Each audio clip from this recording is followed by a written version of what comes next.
Hi folks, and welcome to the Filmhomework channel. I'm in the forest again, and today I want to introduce you to a knife.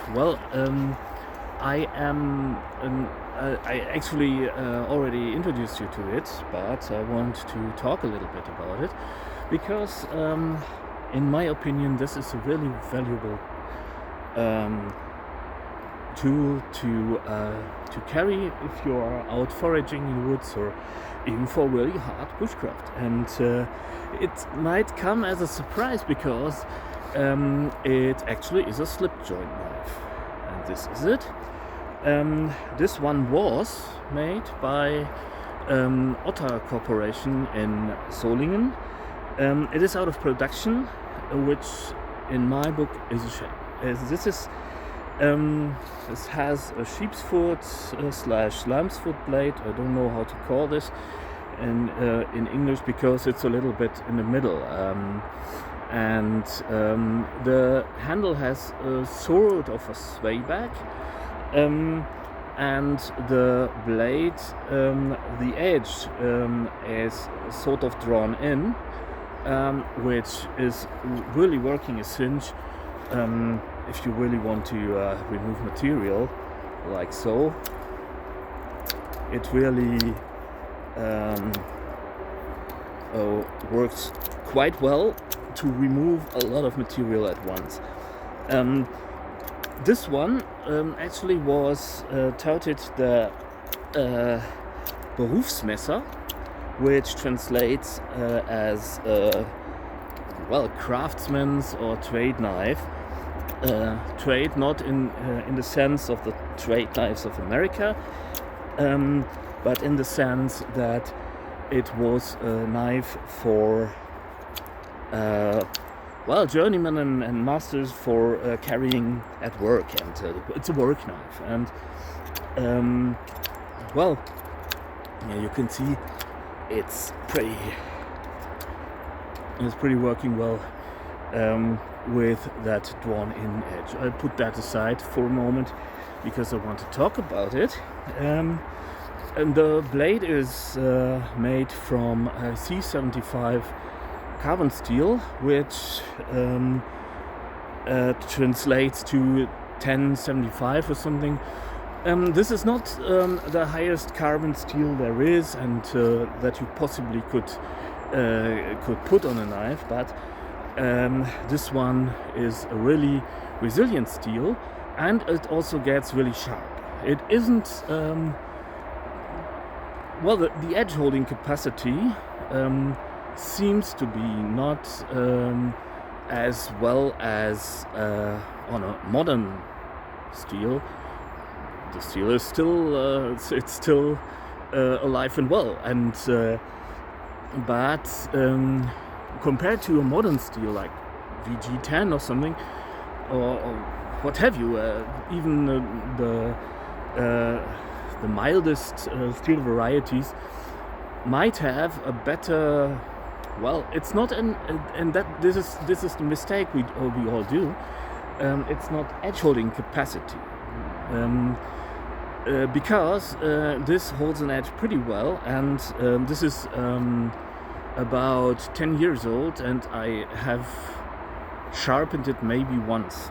And you know the old saying, sharpen once, hone forever. And what this steel is it is alloyed with iron and carbon, and the carbon content isn't that high or something, and it is not tempered that high either. It's 56 to 58 HRC, which works well enough and makes not only the spine flexible, and we tend to talk about flexibility only when a prying is concerned, but this also applies to the edge. And what you must keep in mind, what is cutting on a knife is the edge burr, and the edge burr must be the edge, not the burr. You want to remove the burr, but the edge has to be in the middle. And if you have a heavily alloyed steel, you get pretty grade carbides, pretty big carbides. The carbides, for instance, chromium is building up really big carbides. There are three carbon atoms attached to the chromium, and this is well, it's still microscopic, and so that's not a really huge thing, but this makes the carbides bigger than those on the mildly alloyed steel. It's not mild steel, by the way. The carbides have the tendency, this is not, I'm not saying that this happens all the time, to be more sensitive to tear outs and chipping and rolling and something.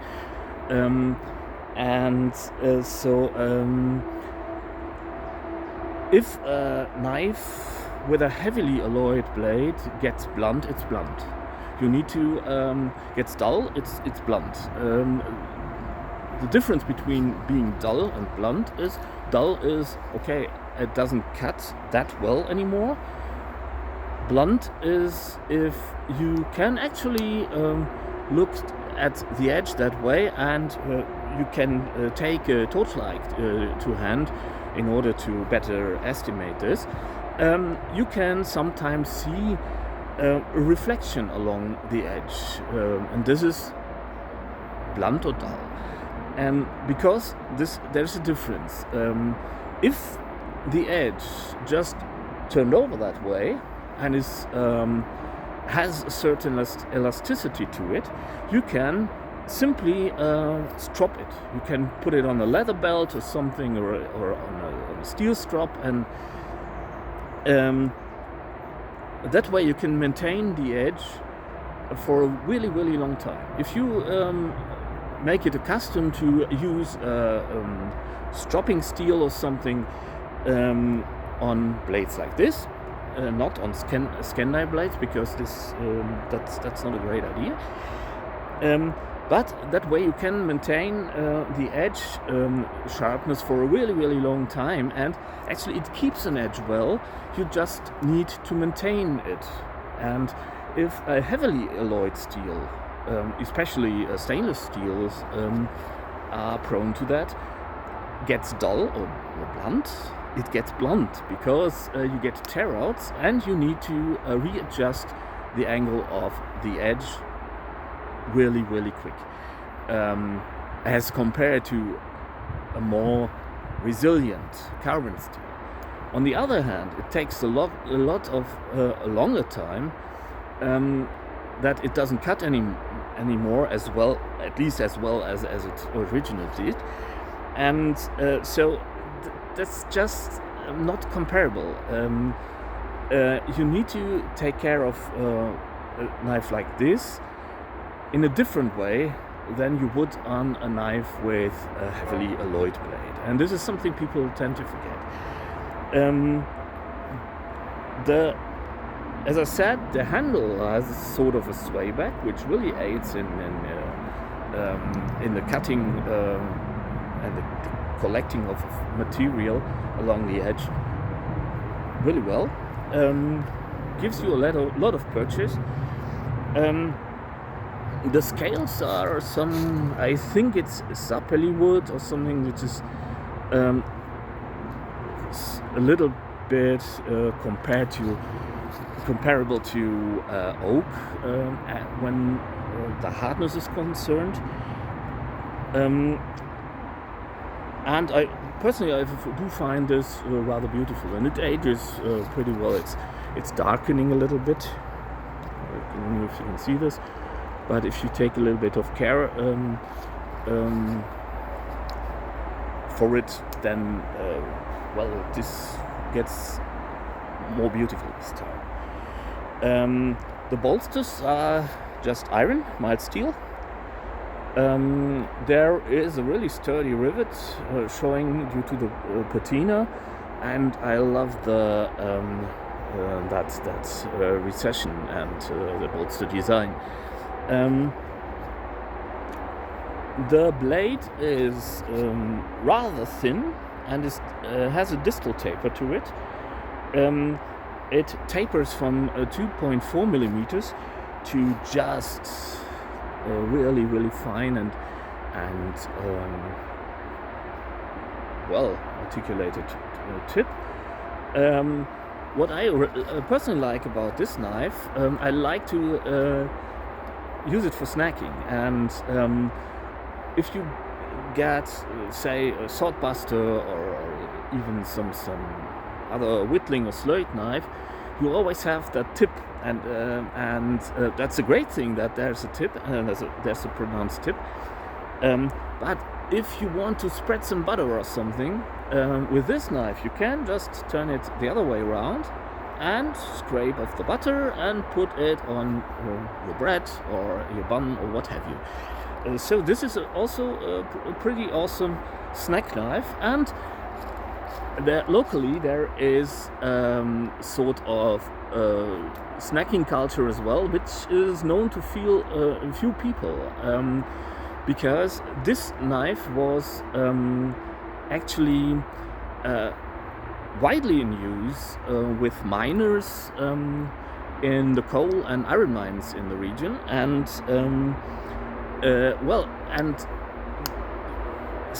there was this sort of out of necessity, there was sort of a really distinct snacking culture involved, because, well, if say you brought yourself a lump of bacon and sort of bread, and you were in a coal mine, well, you couldn't put it anywhere, and because everything was dirty and you didn't want coal dust in your meal, so people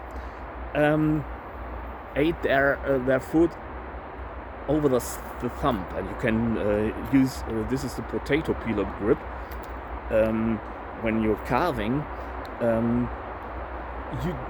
If you look at that, well, it's pretty dangerous actually, but if you keep your thumb below the cut, you will be pretty safe.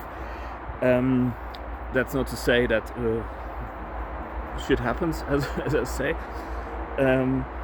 but so people actually ate there, and it's called Fahrtzehrung, which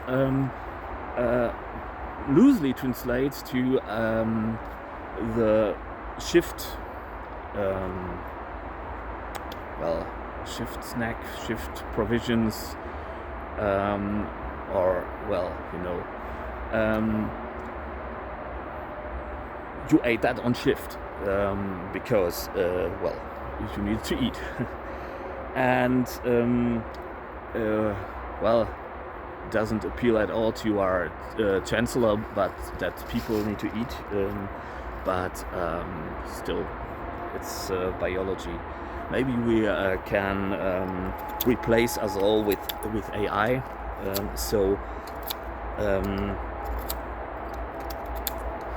The Ebenezer Scrooges of our time would not lose money because we made a break or something.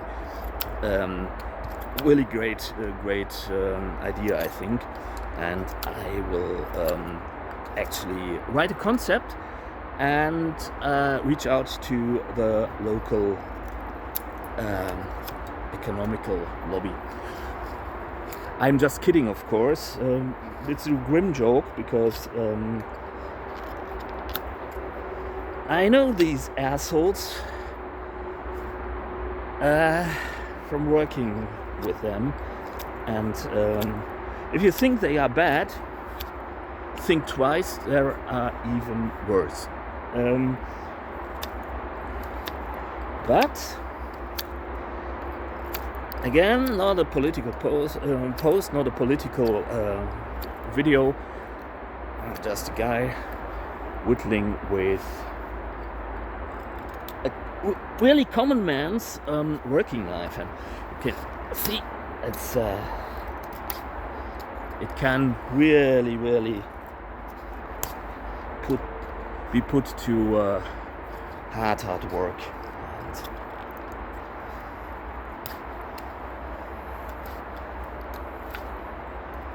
So, like that.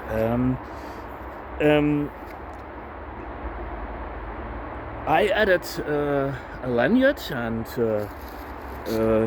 I want to recommend the lanyard beads. This lanyard bead was made by my lovely woman, Triana Nayak. Go to her channel. She's doing some lovely harp and lyre music, and if you haven't already, give her my regards, and maybe you like the music, and do a subscription or something. And she's also making these to trade on medieval reenactment fairs. So and she kindly gave it to me, and really fond of it still. And some other fuss. This is a piece of jasper, a jasper bead. I just like to have some bling on it. I think personally, I think it adds a little bit of flair to it. And so this knife is a rather great bushcraft knife, and even a traditional survival knife. And I want to show you something which I actually cannot recommend you do, but which is, on the other hand, is pretty doable. And I'm getting myself some. It's not a great piece, but maybe it'll work more or less.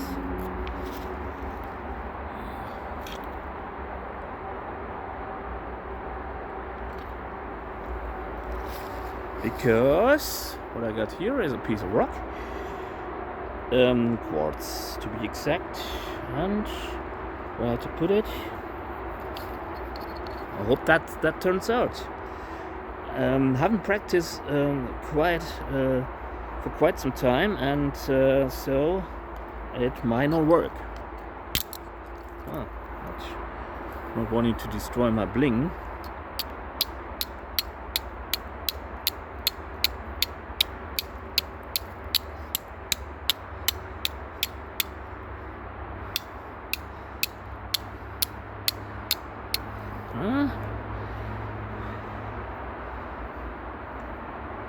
Need to I definitely need to practice more, and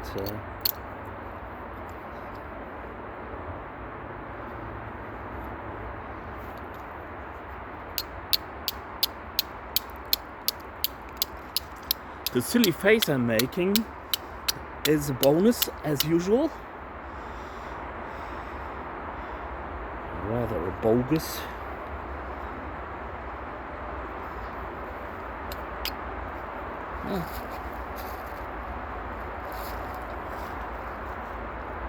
Taking another piece. That char is not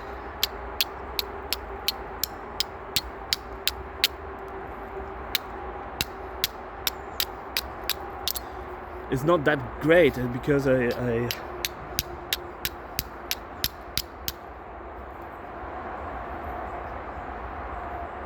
well.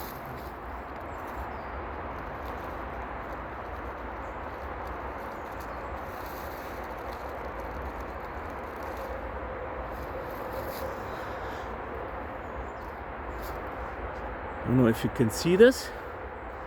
I'm wrapping carefully and gently wrapping my amadou around it, and I blow on it.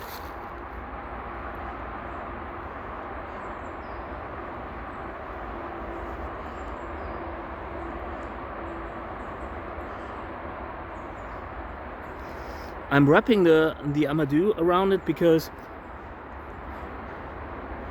like so. Well, I'm in the forest, and so I really want to emphasize first things first, I do have permission to do something like this, and don't start a fire if you can't extinguish it. And I'm taking a little bit of wet leaves in order to just to save my hands, and thoroughly extinguish my fire. And I'm really taking care of the fire. Don't start a fire you cannot control. Never. Not even a little piece like this piece of Amadou. And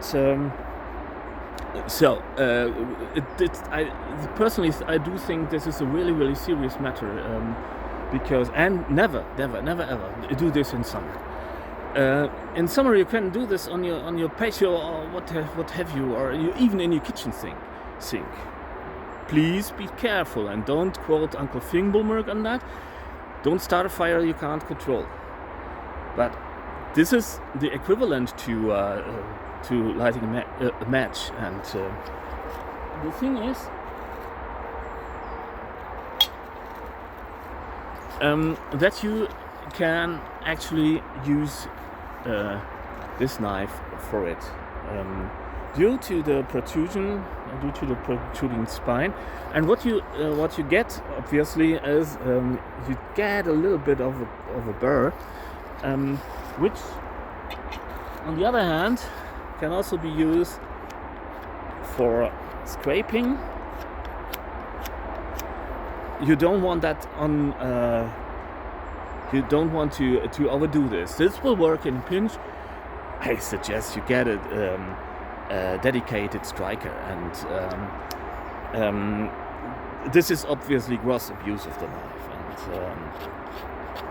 but you could, as I said, you could remove bark with that, and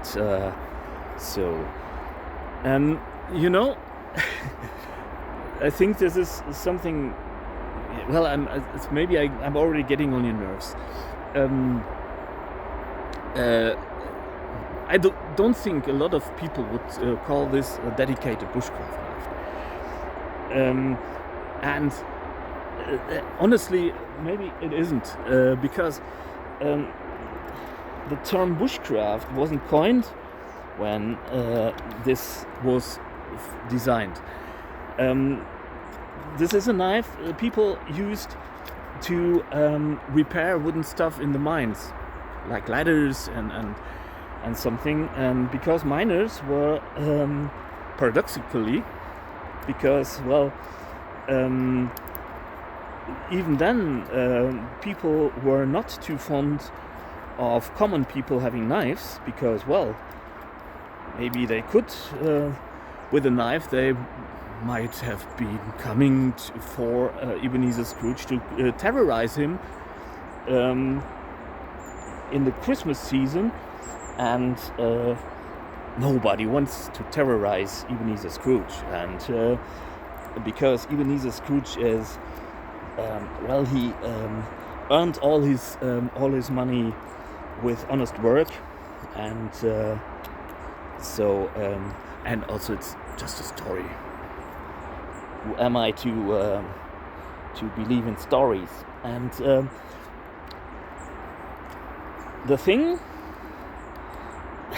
is, however, that you couldn't make profit if your mine was collapsing all the time. You need to maintain it, and so you needed to hand out tools to the miners, and which is a shame, I know, but that's how it is. And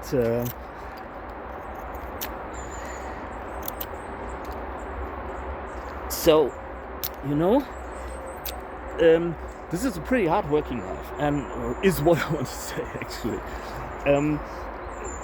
Excuse my grim little jokes, because that's my situation at the moment is pretty grim, and I developed some sort of a pretty sarcastic humor By the way, thanks for being here, thanks for watching, because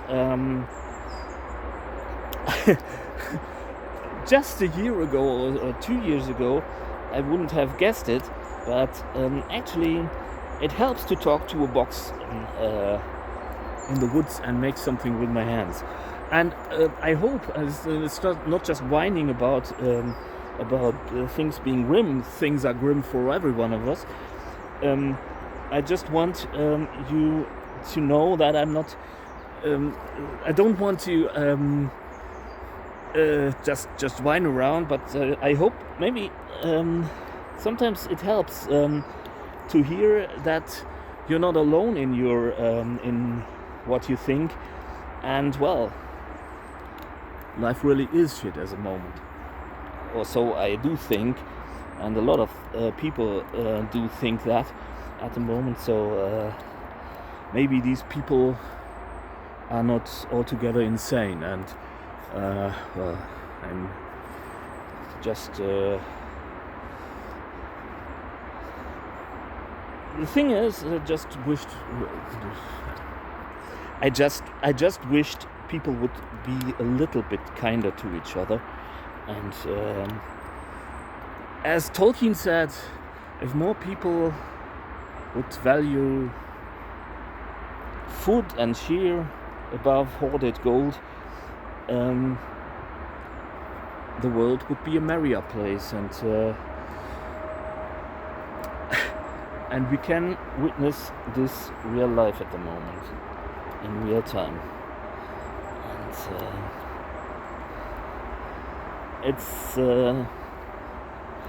it's a shame that I talk about that in a video about really hard-working knife.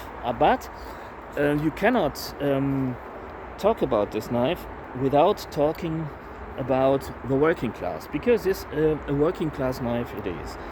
And I do think that what we think bushcraft is at the moment,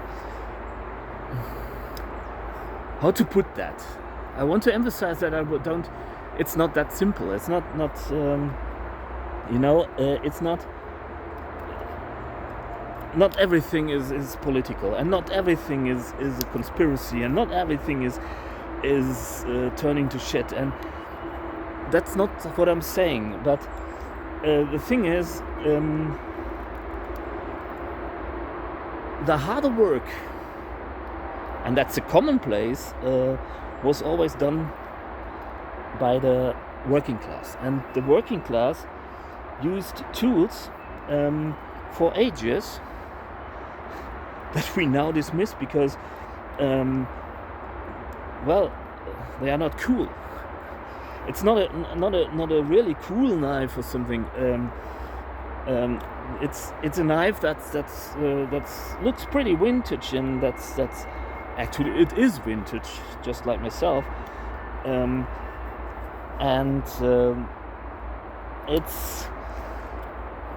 But these tools have been in use for ages, and the thing is, if you know how to make them work, they still do work, and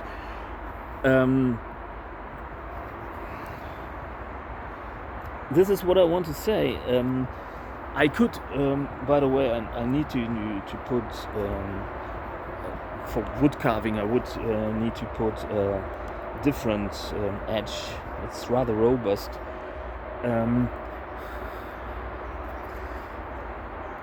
So different edge geometry on, in order to better work with this is, by the way, this is pretty dry hazel, and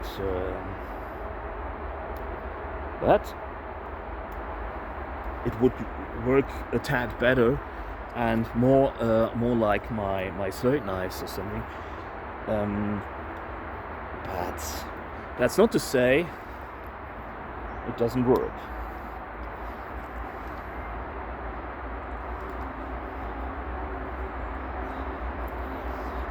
What really is great to have is the tip, because it really allows you to control your tip.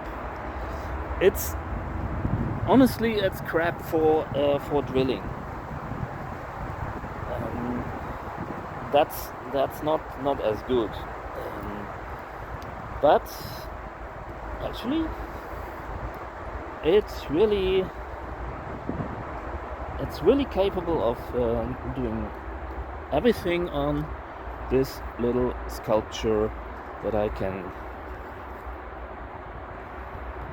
sensibly do at the moment, and I'm actually simplifying it a little bit.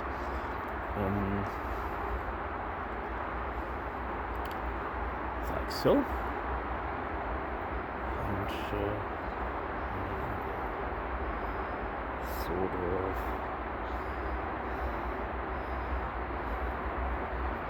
a little mouth.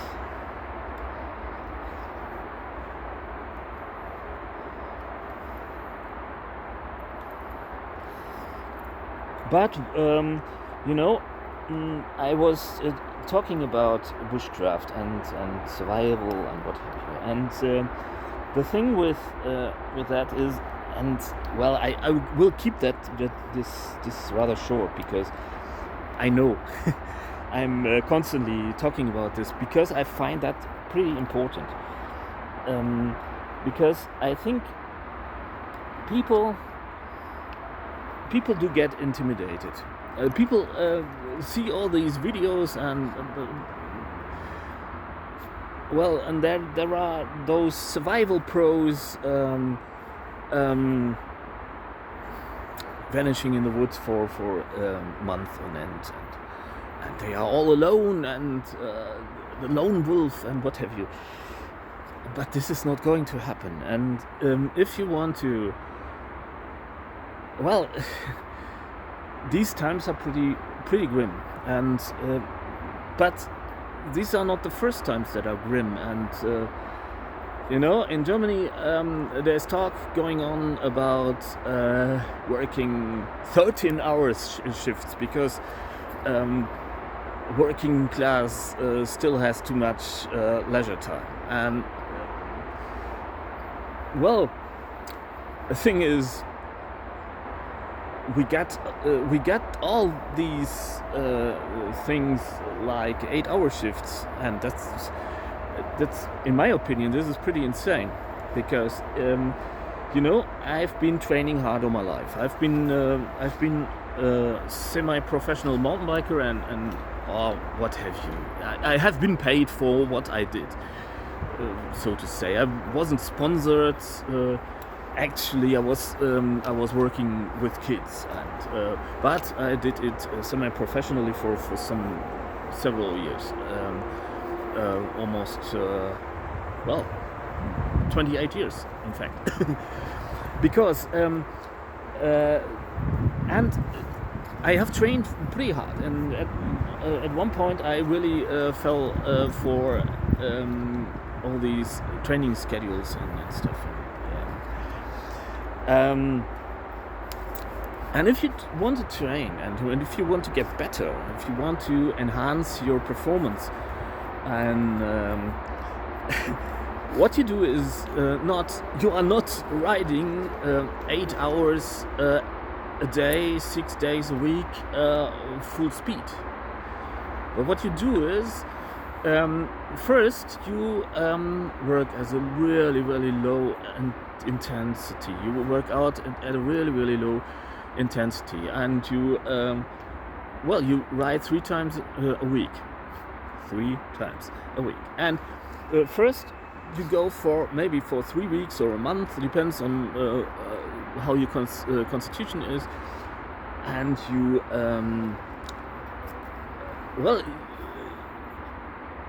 you ride for an hour at an end.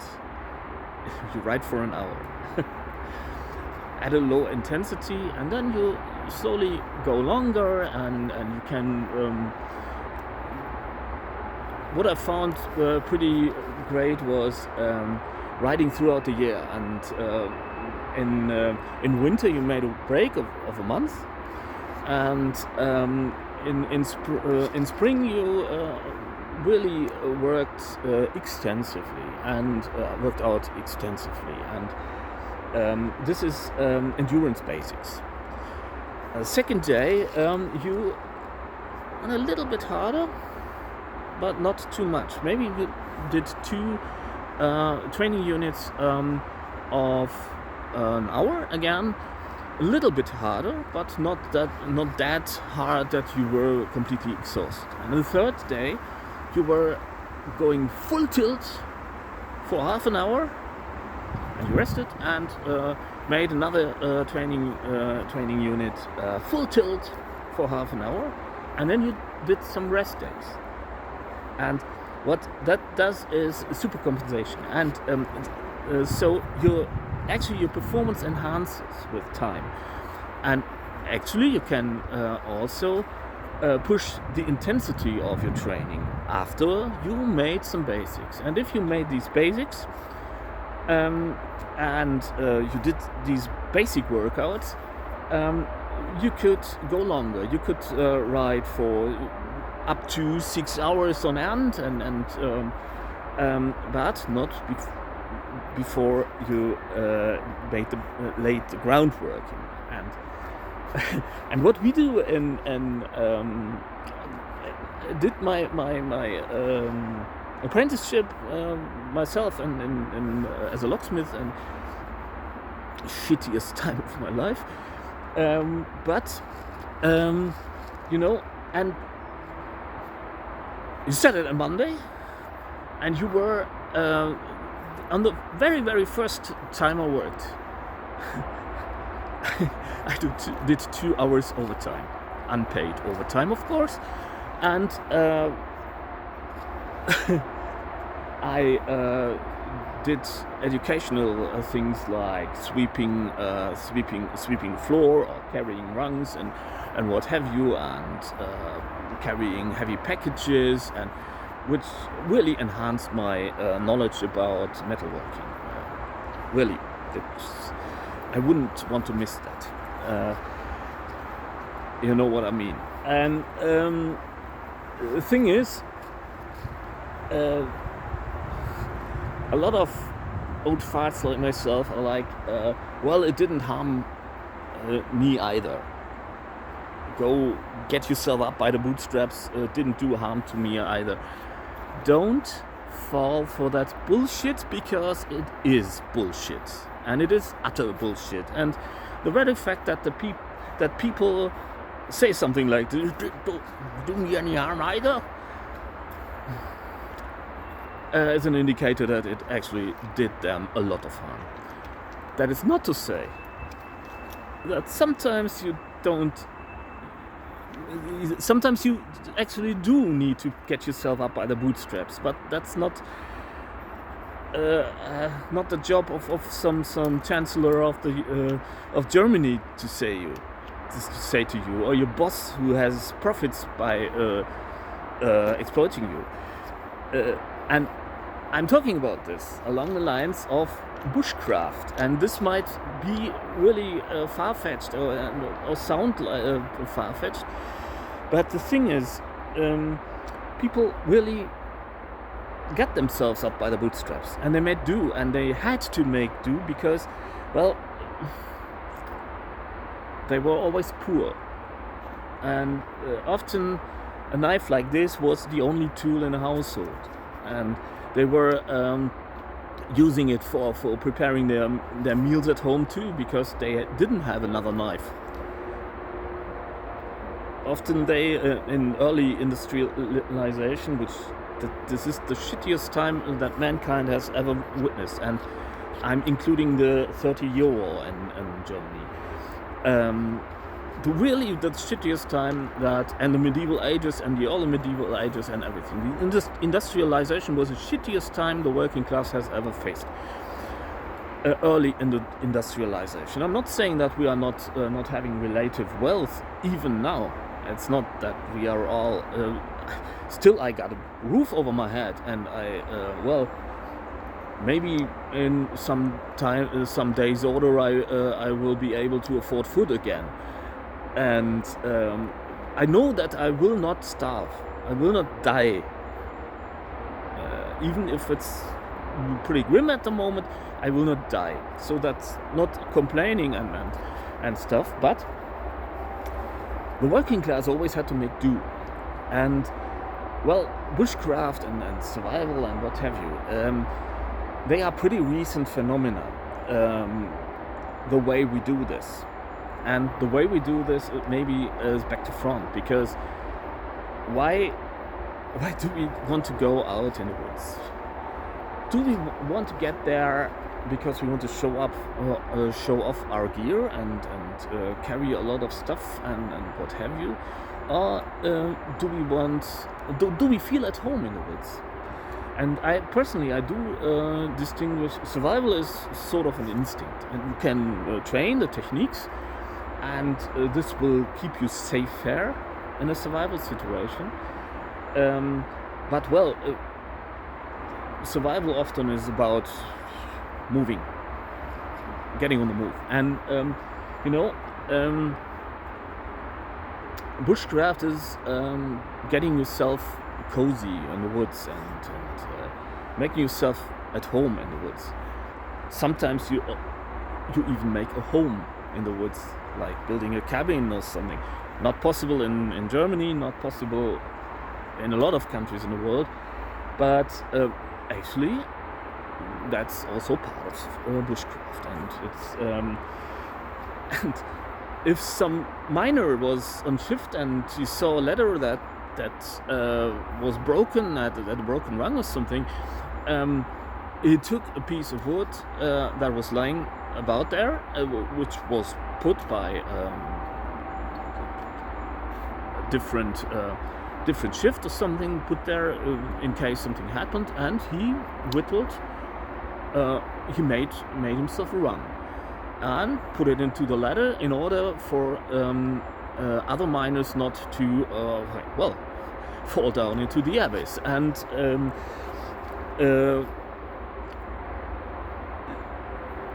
this is pretty.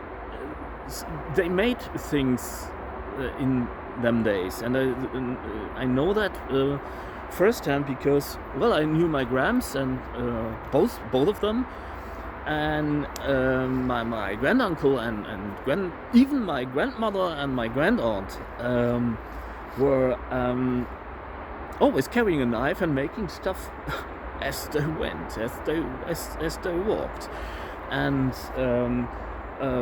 they always had something in their hands and made something. It was my granduncle used to sit by the oven and carve stuff, even if it was just some feather stick or something, or shavings for the fire or what have you, or he repaired axe handles and hammer handles and something, or hoe handles and stuff. We did it before the oven, and they just swept up the shavings and put it in under the oven in order to start the next fire. But they were always making stuff, and they use knives like this. Not that heebie-jeebie guava lava ultimate tactical special forces survival knife. It's not to say that that heebie-jeebie guava lava ultimate special forces survival knife will not be better than this one. That's not to say. And but I own some of these heebie-jeebie guava lava ultimate special forces survival knives, and what's on me is this one, or a Victorinox. Victorinox is even better because there are additional tools, and it's not about the brand, by the way. It's about the concept that you get a little knife with a sharp and resilient blade and additional tools that will go a long way to help you create stuff in the woods, and that's what I want to emphasize. And it's this heebie-jeebie guava lava special forces survival knife. Sometimes we fall for a narrative that just wants to sell stuff.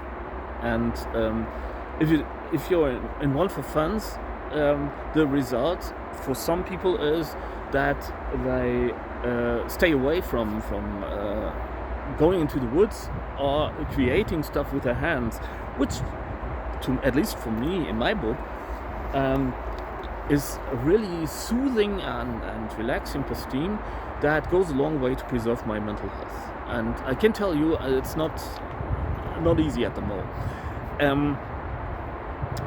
Just I want to emphasize this. Don't get intimidated. It's perfectly okay if you want to buy yourself some great survival knife, and there are a lot of great survival knives out there, and that's not what I want to say.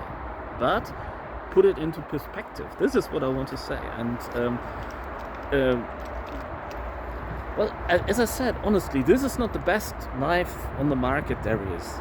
But it is a knife you can keep in your pocket, and that does a lot of things. I told you about spreading butter on your bread, and you've seen what I did with fire starting. You could use it for fire starting, even that way, and obviously with a fire steel.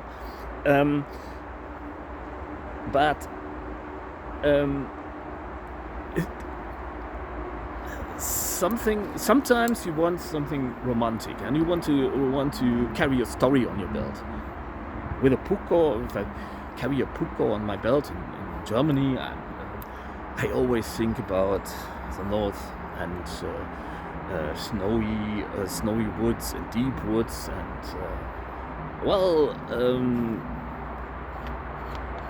maybe reindeer and nature and Scandinavian culture, and which I really like, and really actually I studied it at the university.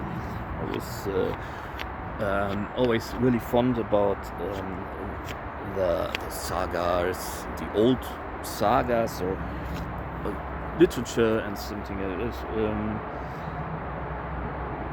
One of my favorite medieval novels is Olaf Audunson, which is a novel by Sigrid Undset, and it's plays in a medieval setting, and I really enjoyed that, and it's really nice book. Or a little bit more kitschy, Obakom Singeskogene, which in German is "Und ewig singen die Wälder," eternally the woods sing, or something, which I really enjoyed. And this is always when I carry a Puko or a Scandinavian knife, and that's okay. You are allowed to dream. You are allowed to reenact something, or you carry your seax in the woods, and you imagine you're a Viking, and romanticize these times a lot, and that's fine. That's okay. I like to do that from time to time myself. What this is a pretty grown-up knife, and it's not as dimensions are concerned, but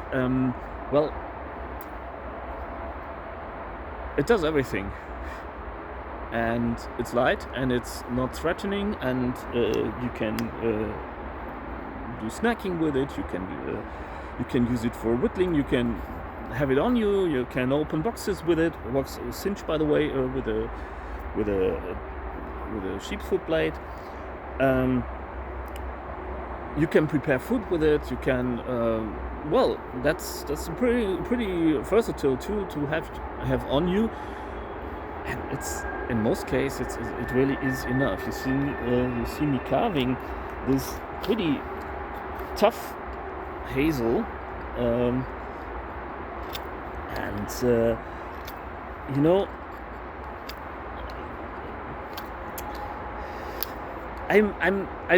I hate to be the wet blanket. This is not my intention to go on endlessly about this, but I do think that the fact that we get it all back to front is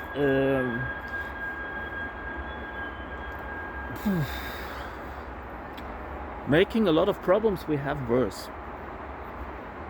Because what do we want? We want to be out in the woods, and we want to maybe we want some good food, and we want to see a little bit of wildlife, and we want to listen to the birds maybe, or sit beside a creek, and we want, if we want to create something with our hands, we want to create something functional. Okay, that's not what I'm saying, but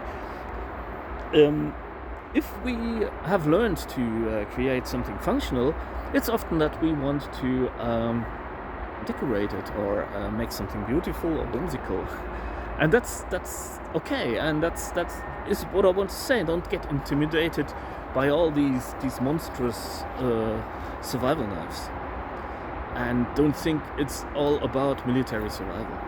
Military survival is hiding from thermal and getting to know field procedures. And what I really want to recommend is, for everyone who's out in the woods, not just in the survival setting, but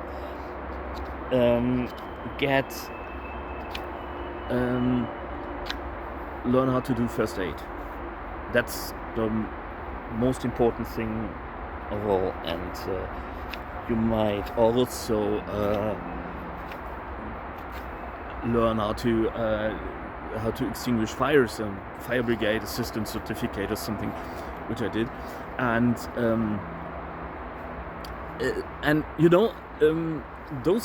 those things are more important than what knife you are using.